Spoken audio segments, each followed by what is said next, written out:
Your source for all things Texas Tech. This is the Ask Level podcast from Double T 97.3. Hey, what's going on? Welcome into another episode of the Ask Level podcast. Alongside Chris Level, I'm Chois Woodman. This podcast, as usual, brought to you by our friends at Cantex Roofing and Construction. I'm Mike Hebert, owner of Cantex Roofing and Construction. Every day is game day, and we'll get it right when it comes to your roofing, construction, windows, and mirrors. Call Cantex Roofing and Construction today. Together, we are one serving you. Christopher, we're smiling a little more today than we were recording this thing last week. The Red Raiders victorious, obviously, in a big way over North Texas. And my first question is, before we even get to any of the pleasantries, was could Texas Tech have scripted that any better than it went, at least first half wise, for themselves, the team, or the fan base, or anybody else, than what we saw on Saturday against North Texas? Yeah, Woodman, it's these times you must stay steady. must remain steady. It's never as bad as it looks. It's never as good as it looks. Absolutely. Which means, based on the last 2 weeks, it's like, I don't know, man. Yeah. Sports, right? I mean, I couldn't have envisioned that. I mean, I don't know where you start there. 52 points and a half, first time since 2005. 21 points in less than a minute of real time on scoreboard game time. That's crazy. Yeah, it was it turned into a feeding frenzy. And Yes. There were people, nobody's going to be running to jump and admit it now, but there were people that had North Texas coming in here and doing and pulling the upset or keeping it really close, or that's a sneaky tough game for Texas Tech. And Sure. and I certainly understand why people would have felt that way, but that's why week to week, man, you don't know what you're going to get sometimes. And we certainly didn't envision last week, and you certainly don't envision this week. What does it all mean? I don't know, man. I don't know. What does it mean? As far as an answer, you didn't open up just one can. You opened up 2 cans on North Texas. Right. You know, you appeared to be very, motivated, and the 11 a.m. games are tricky for the home team. We know this. If you're the road team, you're like, oh, this is awesome. But for as much as I don't know, you can help me out here with the exact record. I could go through them, but for as much as you've struggled on the road, and that's a thing, you've been really good at home. Yeah. In Joey's tenure, let's see, Kansas State last year, QB injury. Oregon last year. You've lost 3 total games at home. Yeah, Oregon last year, and it was Baylor the year before. Yep, that's it. Yeah, okay, so those are the 3. And all 3 of those teams, I believe, were either, I don't know, ranked or picked to win the conference or whatever it may be. And so I think you could, that's one thing you can feel really good about, is just how well you perform at home, 11 a.m. kick or not, because that was Joey's first 11 a.m. home game. That's right. To coach in. And I would say pass with flying colors. I mean, I'll take more if that's what they're going to be like. You really have to squint hard and I there's a few things that I had that I think still concern you about your team, but you have to squint pretty hard to poke at anything there as far as your performance against North Texas. That was a dominant performance. The game was over at halftime to where you're emptying the bench, and there's just not many times where Texas Tech or just football in general where you get to do that. It just doesn't exist much.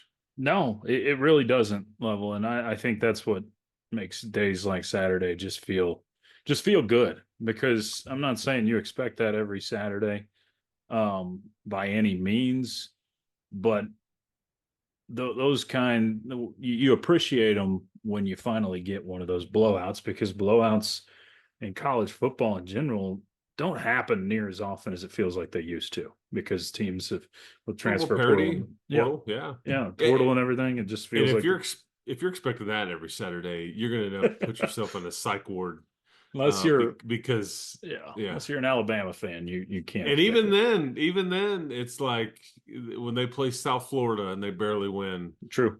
It's like, okay, fire everybody. This is just a disaster. Where are you, Nick? And hell, Nick Saban was responsible for one of those same games last year. But yeah, it's just hard to win games, man, and it's certainly hard to win them running away. Mm-hmm. And when you get one, you enjoy it, because this was a Division I team. This was no FCS team. This is was a Division I team. They were 4-4 against you all time. You hadn't played them since 2001. They come in with a passing offense that was top 5 or top 10 in the country, with a quarterback that had not only played at Oklahoma but at TCU. Mm-hmm. And it's crazy when you think about the Chandler Morris injury, because he's had that pretty nasty, I think, knee injury 2 years ago. Yeah. And if he doesn't get hurt, does TCU play in the title game that year? The what ifs are crazy. Yeah. Yeah. I mean, the Max Duggan. No, I think yeah. they're an 8-4 team at best if Chandler Morris is playing. Yeah, and then all of a sudden the Max Duggan show starts, and and then they win all those close games and all these different things. But yeah, Chandler Morris has had quite the journey. But you knew he had some weapons around him and all those things. But yeah, I was pretty pleased in all facets. I'd tell you who I was maybe most happy for is Behren Morton. Yes. Behren played, and when you see somebody that doesn't play as well, and it's a position like that, that's what you have to say. And I think that it's also worth pointing out where a lot of things will get talked about, but I hope his performance doesn't get lost, because I thought Behren was darn near perfect. If not for 2 Caleb Douglas drops, and they should have been caught. Yeah. I think Caleb will be the first one to tell you that. They should have been caught. He starts out 17 for 17 on his first 17 passes. But at the end of the day, it was 15 of 19. And keep in mind those 2 drops. But he was super efficient. He was accurate. He was not rattled. He's running for touchdowns. Well, just one. Ran for a touchdown, I should say. You had in this game, here's another fun thing. You had 8 different offensive players score a touchdown. 8 different. So, that speaks to some of the skill, whether old or young, because the young folks got in on the touchdown scoring as well. But yeah, I was very pleased for Behren. He deserves this. He's put in his time. I hope he can now settle in and now, take some ownership of this deal, because he deserves his flowers after what went on over the weekend. Absolutely. I think, and you know what, that can lead us into our first question from the audience. This one is from Camden. It says, was there any truth to the rumors of Behren not being fully healthy for the Washington State game? I can only offer up my opinion, and then give you some context there. I think there's zero truth to anything being wrong with him. They're giving you a very transparent injury report to stuff that I'm on the sidelines. We are at these games home and away. Choice, you and I are. Yeah. We see this injury report, and there's stuff going on with kids that we don't know about. We wouldn't have known about. Yeah. He's not been on any whisper of this injury report. Right. I just think he had an off game in Pullman, and he didn't week 1 and week 3. Week 1 and week 3, he was pretty darn good. So I don't think there's anything wrong with him. So, and if you're comparing it to what we saw last year, pardon me, when he did have injury issues, when he had shoulder issues that he's playing through, on those games, a lot of those games, he's not throwing the ball more than 20 yards down the field. I mean, there were deep shots taken in the Washington State game that he just missed on. I mean, you had He had a 50-yard ball that was overthrown, a 50-yard ball that was underthrown.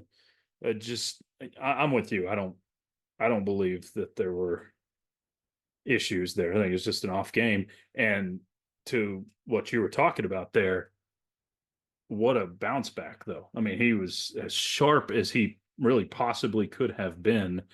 I mean, and here's another question. This one comes from the Twitter, but it says from Jacob, have y'all ever witnessed a more perfect pass from Behren to Coy Aiken on the same route and coverage? I mean, as sharp as he could have been, that thing was as beautiful of a ball as you could see. He couldn't have run and placed it in Coy Aiken's hands any better than he threw it. And that's why I think that in Pullman was so surprising, because I think that,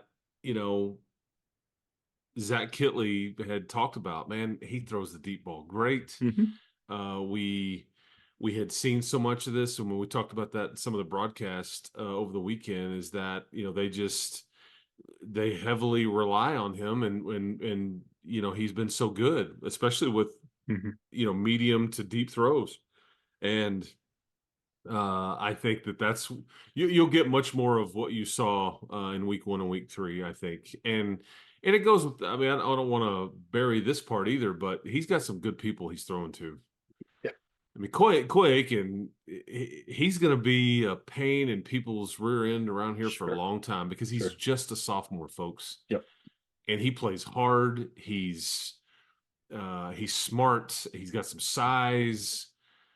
He's got a chance to kind of, start putting up some numbers here. When we look up and people are going to be like, he's still there. Yeah. But Josh Kelly, as advertised, Jalen Conyers, as advertised. Got a little glimpse of John Carlos Miller. Yep.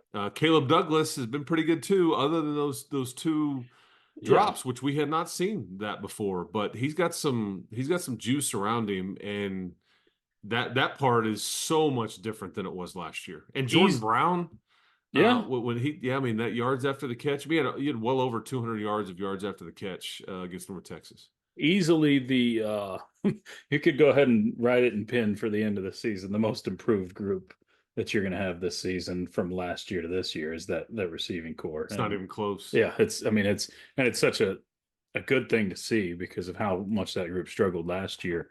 The smart way to say that, it's a stark contrast. There you go. But you been studying for your SAT again? It's true. Yeah. It's absolutely true. And you're going to see a lot of elite skill in this league as we go on. You're going to see draft picks in this league. At the skill players. But I mean, I really like what Texas Tech is trotting out there. The offensive line is still very much a problem / concern for me. Sure. You're missing your left tackle in this game versus North Texas, Sterling Porche. Obviously, someone scurry out for the year. Yeah, someone did ask. One of our questions was, when will Porche be back? Boy, I think that's much sooner than later. It's not going to surprise me if it's this week he's back, and maybe that alleviates some of your, because they left that offensive line in there as constructed well into the second half, and everybody else was being subbed out on offense and defense. Right. So you're trying to build some chemistry, and you're trying to build some continuity with what you're doing, and obviously Dalton Merriman, and it was the left tackle, and you had Caleb Rogers at left guard, and so you were. Nobody's necessarily in where their normal spot was per se, and Sheridan Wilson, obviously a constant, Ty Buchanan at right tackle, and Davion Carter. But I think when Porche comes in, it'll be interesting to see kind of, because that should help some. But I'm not going to be surprised at all if he's playing versus Arizona State. Level, the other thing I think that stands out big time from Saturday's win is something you and I sat here and talked about a week ago. And Joey McGuire definitely kind of hammered on it this week. But when you're without your best player, it changes the whole dynamic of your team, specifically your offense. And not having 28 there last week may have affected Beren's play, may have just been that security blanket he's missing. But it seemed to have a massive impact on the entire offense. His 109 yards, obviously. But, the play action it seemed to be what helped your passing game so much because of the respect for Taj Brooks and the run blitzes you saw over and over that sucked the defense in, and you're able to really open up the entire offense. But it was good to see Mr. Brooks back in the backfield. Well, you can't play it like this, and we'll never know. Sure. I would just love to know what your Abilene Christian game looks like if Braylon Lux plays.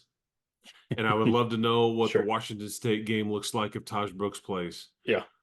That's clearly either one of, if not your best player in the secondary, and your secondary was a mess and a mess in that game one. Yes. You felt like you really missed Taj and everything that he brings, not just running the ball, but all the intangibles in Pullman.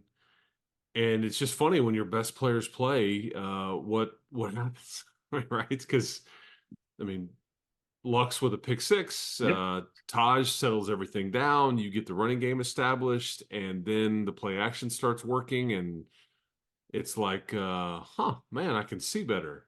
Food tastes better. I maybe maybe look a little bit better, or Yeah. whatever. Whatever. Pick Sure. your spin the wheel on what you're looking for to be a bit better. Whenever your best players play, but that's the sport, and you have to figure out different ways. But yeah, Taj, MIP, MVP, I don't know, but certainly deserves, I don't know if he's your best or most valuable or most important, pick it. But what he brings is certainly, and you were without, one of his backups in Cameron Valdez Yes. against North Texas, and it allowed a couple of those young guys to get involved. But yeah, Taj is the crazy thing though about Taj's game versus North Texas was if you go back and look at it and study it a little bit, it was really all or nothing. There Mm. was a lot of 20-yard-ish runs, but then there's Yeah. a lot of no gain and minimal gain type runs too. But it was established enough to where I think the play action was just, and that's, you heard me, but that's something I talked about on the broadcast. The way that North Texas just played their linebackers so close to the line, almost like we have got to take away this run game. And I think with that, when you play action, it sucks everybody in. You leave those DBs out on an island, and they were small. And when you've got elite skill on the edge, and I think Texas Tech does, good elite whatever. I think you're asking for trouble, and if you're North Texas, and certainly Texas Tech able to capitalize. Yeah, no doubt. So we see a fantastic game there on the offensive side. Defensive side, you hold an offense that was playing really well going into that game through two games, one of the best in the country as far as numbers go. You hold them down under 300 yards. You hold them, Chandler Morris, in check for the most part. I felt a little bad for him because a couple of those picks are on his receivers, but he gets the tag of them. But your defense does the take three thing, and we haven't seen that in a while. And In one quarter, in four possessions, four defensive possessions, you get three picks, which was just I can't remember an onslaught. And I know it's happened, but it feels like it's been a really long time where things have snowballed that much in Texas Tech's favor, that quickly, that much. It was just you just kind of jaw on the floor moment for yeah, it was about blood in the water, man. yeah. I mean, you clearly rattled them, and I think that you applied some pressure. I thought, because that was one of my biggest takeaways in the first week was, yes, you had some miscommunication in the secondary, but this is miscommunication or not, if you can't get any semblance of pressure up front, Yeah. and a quarterback's just able to sit back and play 7-on-7 essentially, it's not going to go well typically. And I thought you hit Chandler Morris, you sped him up, you pressured him, and then it just kind of you were able to take advantage. But it's just fun to make. And this was the very definition of complementary football that Joey's been talking about. Yeah, Offense plays well, absolutely. and then defense gets a stop, and then the offense keeps playing well, and like you capitalize on positive things instead of, oh, we get a turnover and then we have to settle for a field goal, or we have to go 3 and out, because we couldn't play complementary football. But you absolutely played in those some of those swings in a game where, okay, good teams will squeeze you and good teams will put you away. Well, you did that in times 2 against North Texas. I mean, Yeah. 24-7, 31-7, 38-7. I mean, 45-7, 52-7, and then like everybody go get a water break, and then some people are just going to call it a day because it was so hot. But that was that was maybe the complimentary football part.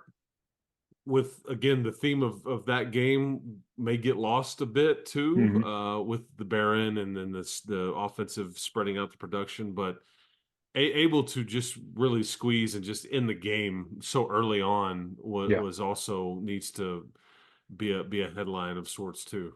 Absolutely. Okay, this one from Brandel. He asked us a question about expectations last week. He says, if your expectations changed last week, are they changing back for you after this week? No, I think I'm still in wait and see, because will the real Red Raiders please stand up? I think I used to say this all the time when I was doing radio, where you are gainfully employed, Woodman. Like I know what you're capable of, but I also know what you're capable of. So you know, and I think until you can build a bit of a body of work, this weekend is a big test. I think the competition steps up in a hurry, and now the tournament starts. Now this matters. Yep. This counts. You know, Arizona State's going to roll in here ranked, I think. I don't know how good they are. However, I think they're much better than anybody would have thought. Yeah. I think their schedule probably not as good as what maybe they thought it would be. Wyoming's bad. They haven't won a game. I mean, why couldn't you get them this year if you're Texas Tech sports, right? I think Mississippi State, who they blew out, is 1-2 that just got housed by Toledo. So Texas State's the best team that they've beaten, and I think Texas State is legit. I think they're good. I think they're a group of 5 team that was kind of being mentioned about playoffs and all these different things, and that's a Thursday night home game there in San Marcos, and still maybe the playoff team out of the I mean, 5, although UNLV and Memphis and there's some other folks, there's some other teams, but I think there's a very, very still a good question mark on Arizona State. But bottom line is they're going to come here with a lot of confidence. And it's, you know, you hold serve in the next 2 weeks before you go to Tucson. And I watched Arizona, and they do, their quarterback is pretty good. McMillan, the receiver, is scary good. Although he's done everything from 300 yards receiving to minimal yards and catches if you focus on him, but he is a talent. Yes. But they've got some questions on defense. I think Arizona State has some questions on defense. Arizona State has some major questions at quarterback. So, you know, but the competition will definitely, you know, stiffen up a bit. And these games matter. These are games you need to win, and you're actually a fairly minimal favorite. I think going into this weekend, I think it opened up at like 3 or 4 points where you're favorites, which is not a lot. Yep, 3.5 is where it opened for Texas Tech, depending what sports book you're looking at. But and I know you look at them all, Woodman. I'm always, the reason I look, I'm not a big betting guy. I just like to know. Oh, wait, hold on. No. I'm not a big sports betting guy. Oh, okay, I'm a big blackjack guy. Okay, yeah, yes, you are. If we're really fully transparent, I love the you love the cards, man. I love the chips and the cards. Love the casino, man. Yes, you do. And you will sniff. I enjoy it. You will sniff one out wherever we may go. While we're here, I mean, I will say, I reached full level of degeneracy on our last road trip up in I crossed the border from Idaho to Washington to hunt down one of these casinos, and my goodness, just looking around the room, and there was one room, not very big, had probably 7 total tables in there, and they called it a casino because they could. And it was I just didn't looking get around this. the room. I'm I like, didn't get this part of the story. And what city exactly was this in? Clarkston, Washington. So it was Okay, across the river. I didn't drive too okay. far, but Yeah, because we were stationed in Lewiston, Idaho. yeah, I'm watching TV in my hotel room, minding my own business, trying to get some sleep for a long yeah. day the next day. And our man Woodman has got the rental car out and parts unknown, trying to, trying to win some mortgage money. I don't know, but That's right. yeah, yeah. Yeah. So no, it was that was looking around the room. I'm like, Stories from these the are my room. people. These are my people. Okay, are they? I mean, yeah, No, no. I don't. Okay, yeah. So, but anyway, the reason I'm fascinated by the lines is just because I want to know how, because we all have our biases, right? Well, I want to know how the people who don't have anything but money as their they're dog in the hunt. unbiased. Yeah, Yeah, they're the unbiased people. I want to know how they view my team, Texas Tech, or view other teams, and they view Tech as a slight favorite this week. So that's where my interest is in the sports. I will admit So, that it's a bit lower of a number than I guess I would have guessed. I would yeah, have thought maybe closer to 7 or 8, and yeah, maybe that at face same value, here. maybe that would have been a bit too much, and people would have been like, "Oh man, take Arizona State." But 3.5 seems a bit low, but that doesn't mean anything other than just what you're trying to kind of guess and speculate. Because Arizona State, again, they are Arizona State, Cincinnati, BYU, Baylor. I don't know if I'm missing anybody in that conversation. They were left for dead before the season started. They were Yes, not involved in any. Houston would be the other one. Houston would be the Yeah, other one. Good yeah, call. Yeah. So that fivesome, if you will, nobody thought much or expected much out of that group at all. yep. No bowl game, no contention for a Big 12 title. And they, relative to expectations, I think it's maybe fair to say they have been as impressive as anybody to start the season in the Big 12 Yeah, because they've hammered Wyoming, they hammered Mississippi State, they go win a tough road game, which was a nationally televised trap, if you will. Mhm. Now, again, is Wyoming bad? Maybe. Is Mississippi State bad? Maybe. If Toledo rolls you and you're an SEC team, the rest of the SEC is going, yeah, you're really bad. So, but this is what we have. But they've been really good and they're confident and they've got a really good running back. And so we shall see what we get. But it's 3.5. But this is an important one for Texas Tech. This is yeah, it is. the pressure is on the home team. Make no mistake about that. And it's a 2:30 kick, and you need to string it together now and show us who you are. Door number 1, door number 2, door number 3. What's door number 4 look like? I hope Hopefully it's more like, similar to door 3. yes, please. And some of door 1, just not all of door 1. But yeah, most of door 3. And Yeah. maybe then we can kind of, but you need to see it a bit, and because you should win the next 2. It doesn't mean that you will. You should win the next 2. If you do, now you flip the script a little bit to where now you've I don't want to say you've started off hot, because we know what happened in week 1 and we know what happened in week 2. But record wise, Yeah. if you can manage the next couple of weeks, and you got to be careful about getting ahead of yourself, because you got to do this. And these teams are both good enough to beat you, and every team in the league is really good enough to beat you. Even the ones that were sitting here, all of that list: Houston, BYU, Baylor, all of it, and you're going to get Baylor in a couple of weeks too. But if you don't play well and you turn it over and you're heavily penalized, you're good enough to get got. That's just the way it goes, and that's the beauty of the league that you're in. It's wildly entertaining, and all that, but from week to week, you're going to see a lot having a hard time figuring it out or getting a good feel for it. But you should be at 4-1. So record wise, that would be very different than the first 2 years of when Joey was here. Now, could you add the 6-2 in November to the equation at that point? Yeah, Be you nice. start to feel good about things. But don't I worry mean, about the Sun Devils. And what is it? Get your forks up. Is that what they say? forks up, yeah, I Forks think up. so. Yeah. You are allowed to get better level. I mean, that's allowed. Yeah. We've seen it the last couple of years. Maybe I'm mixing one of these years in, but OSU lost to South Alabama like 33-7 early last Oh, year. Iowa State makes a living on this. Kansas State makes Kansas a living on State, this. exactly. These teams have had bad starts to seasons and then play in Big 12 title games later. So I'm not saying that's what's going to happen with Texas Tech, but if you go out and have a good showing the next couple of weeks, then you're absolutely in great position to make the season look a lot more like we anticipated than what it's felt like the first 2 weeks of the season. Staying healthy and steady improvement is a great recipe.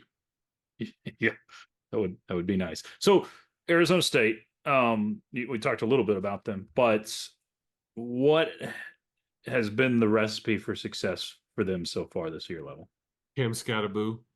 That's what I expected to say. Yeah, I mean, and I think the concern. I've already talked to somebody that covers them, and they're already concerned that there's not enough depth at that position. They had heard in the fall about a deep running back room. They haven't seen it other than Scattaboo. Now, granted, he did go for I think 264 versus Mississippi State, and that put him on the radar. But then he turns right around and only had 62 against Texas State, but he was really good in the red zone, and I think the goal He's line good down the ended up stretch with too. 2 touchdowns. And he keeps, Yeah. I think Sam Levitt, the Michigan State transfer, is very much a question mark about can he, if you take away run game, can he come in and beat a team? Right. I don't know if they have that answer yet, and because I think that what I was told was that Texas State was easily the best team that they played, and Texas State kind of had them befuddled offensively to where they couldn't really get a good feel for how to attack, and they took away the run game and all that. But you're going to have to stop this run game of theirs. And I think they've got some questions on defense, but I do think Kenny Dillingham is a really good coach. He's a young coach. He's a guy that a lot of people don't know a lot about. I think that he got dealt, if you remember Arizona State last year, extremely unfair. It was like 2 days before their opener. It's like the administration swoops in and goes, "Oh yeah, hey guys, we're gonna go ahead and effectively cancel the season because you're ineligible for any postseason eligibility. So everything that you're about to do theoretically doesn't matter." And he rolled his sleeves up and he had them very competitive. They played hard. It wasn't perfect, but they're still semi-reeling. Their roster is from the Herm Edwards experiment, which was not great. So they've got definitely some questions and holes. That's why so many people weren't real sure about, and then Jaden Rashada leaves in the spring. He was the big time recruit, the quarterback. Yeah. And Sam Levitt and him were kind of going back and forth in competition. And I guess Georgia offered Jaden Rashada more than he could refuse to come be the backup. And so he bails out. And so competition over. Are you accusing of tampering, Level? That doesn't happen in college football. And to be fair, I think Sam Levitt had won or was winning that competition. I think Rashada was like, okay, I'd rather, just switch things up here. And so he went from Tempe to Athens, Georgia, but it left Sam Levitt there. And, so they'll be competitive. And Scattaboo came from, I want to say Sacramento State, but he runs hard. He's not as big as Taj Brooks, but he's going to kind of look like Christian McCaffrey a little bit, just not near as explosive, but he'll look for contact, not away from it. Yeah. And he's going to run really hard. So you better tackling be will be paramount this week. I mean, absolutely it will be. You better be ready to strap up. Yes. Yeah, it's going to be a big one this week. So, I got to be honest. When Jamie and I went to Big 12 Media Days, you're seeing everybody walk around and all that. We were trying really hard to figure out who that guy was, Kenny Dillingham. we're like, is that their quarterback this year? No, he's a That's how younger young coach. he looks. I mean, He's a he's young small. He's coach. kind of small and young, and Yeah. but He's yeah, very fiery, and I think he does a really good job. yeah. I mean, yeah. his team will play. It's not what you would think of as an Arizona State, okay? Like they're typical, but they play very physical and very tough. They want to grind you. That's really what we've seen. And I mean, they you know, that SEC team showed up in Tempe a couple weeks ago, and they just got punched in the mouth. They did. Arizona State popped them and kept doing it. And you would have thought the roles were reversed based on what you kind of know about the brand and of the league that you come from and all this mess. But no, Arizona State, I mean, they'll be very physical, and they'll want to establish that run game and then try to run everything off of it, just like Texas Tech is going to do. So maybe your biggest thing is whose running game gets established quicker or better or can sustain it. That may be what ultimately wins this game, because all the play action just feeds off of all that. So, but your crowd needs to play a huge role again. Yeah, that's what I was going to say. You got to protect home field here. I mean, that you're 11-3 and going to that record you're talking about in the last 2 seasons at home, through 2 in a chunk seasons at home. So, got to protect that home field advantage and win these games you're supposed to win. Level. Good stuff. I like doing these after wins, so we should do that more often. And we'll do it again next week. Yeah, I mean, just go ahead and schedule to do more of these after wins. Okay. I got no problem with that. All right, I'll put it down for next week. Some of that is out of our control. I hope everybody though legitimately had a good time over the weekend. Your week is better. Mm-hmm. And all that. This stuff is supposed to be fun and not so hate driven and anger driven and all that. And I get the passion and all that. That's what we love about it in some ways too, because you have a lot of people that care. Yes. But it's just funny because you didn't get many questions in for this podcast, whereas last week we had a laundry list full. Not as many, That's just kind of the way it works. So hopefully all those young kids that we got to see play against North Texas will get to keep playing a lot in the same scenario when you're just so far up. It's like, hey, empty the bench, man. But that was enjoyable. Yeah. Yes, it was. I had fun. Yeah. But right, I appreciate it. Yeah. Thanks, Woodman. I appreciate you taking care of me today, man. Absolutely. That's Chris Level. I'm Chois Woodman. Thanks to Cantex Roofing and Construction for sponsoring the podcast. We'll do it again next week. It's been the Ask Level podcast, brought to you by Double T 97.3. You've been listening to the Ask Level podcast, powered by Double T 97.3.